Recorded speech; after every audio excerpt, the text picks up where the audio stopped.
Welcome back, fight fans. Welcome back. Let's just dig right into it. Alexander Povetkin has declared that he wants to face Dillian Whyte next. He intends to return in April, supposedly on Anthony Joshua's undercard at Wembley Stadium. This is all according to Michael Benson.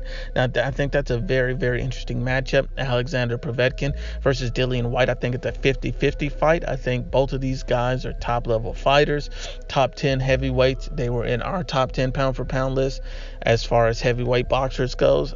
They both have elite knockout power. They're both very strong. I think Dillian Whyte is a very crafty and clever boxer who doesn't get all the credit.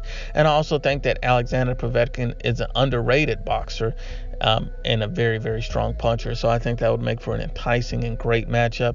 Ultimately, I think that's a 50-50 fight. I'm not going to pick Dillian Whyte head and shoulders over Alexander Povetkin because I've seen Dillian Whyte hurt and stopped, but I've also seen Alexander Povetkin hurt and stop. So I honestly think that could go either way. Both of these guys are top-level opposition. If I have to lean towards someone getting the victory, it would probably be Dillian because he's had the most recent and most career-defining wins.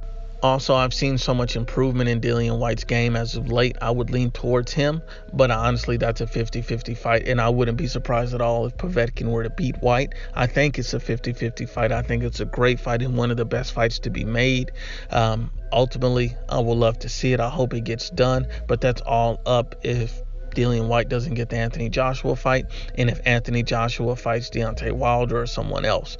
Anthony Joshua has made it clear that if he doesn't fight Deontay Wilder, he'll be looking to face Dillian Whyte and not Gerald Miller, so that would cancel out any hopes that Alexander Povetkin would have to face a Dillian Whyte next.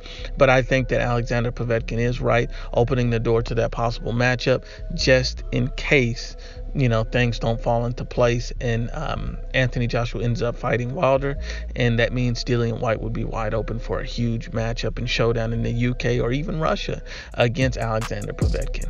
But once again, Unbiased as always is the Ibfp. Please share, like, and you must absolutely subscribe.